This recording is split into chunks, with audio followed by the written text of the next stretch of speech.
శ్రీ వాసవి కన్యకా పరమేశ్వరి ఆలయంలో అమ్మవారి విగ్రహం పునఃప్రతిష్ఠా కార్యక్రమం నిర్వహిస్తున్నట్లు ఆదివాసీ సంఘ నిర్వాహకులు తెలియజేశారు. కార్యక్రమంలో భాగంగా పూజలు నిర్వహిస్తున్న దృశ్యాలు.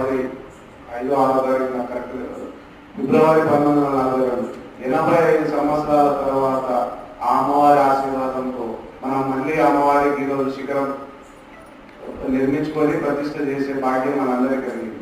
సో ఇది అమ్మవారు అనేది గ్రామానికి సంబంధించిన గ్రామ దేవత. మొదటి నుంచి కూడా అక్కడ ఊరు ఉన్నప్పుడు కిందికి ఉన్నప్పుడు ఊరంతా అక్కడ ఉండే. సో గ్రామ దేవతగా అప్పట్లో ఉంటుంది. ఇప్పుడు కూడా అమ్మవారు అనేది గ్రామ దేవత.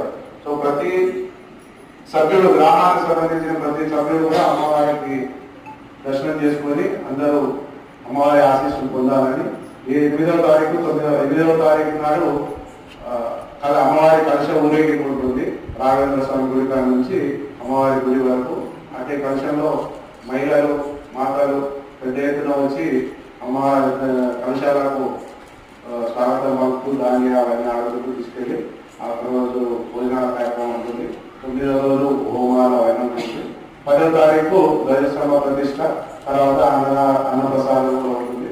సో ప్రతి ఒక్కరూ వారి చుట్టాలను, ఆడపిల్లలను పిలుచుకొని ఒక సాంప్రదాయం ఉంది. ఎక్కడైనా ఊర్లో ధ్వజస్తంభం అవుతుంటే ఆడపిల్లల నుంచి పసుపు నుంచి పంపిస్తారు.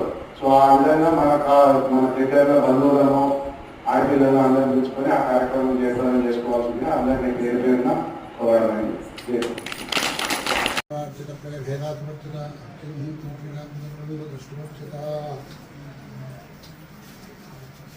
శతమానం భవతి యథాయ పరేశ్వరేంద్రియాయుష్యేవేంద్రియే ప్రతిష్టతే.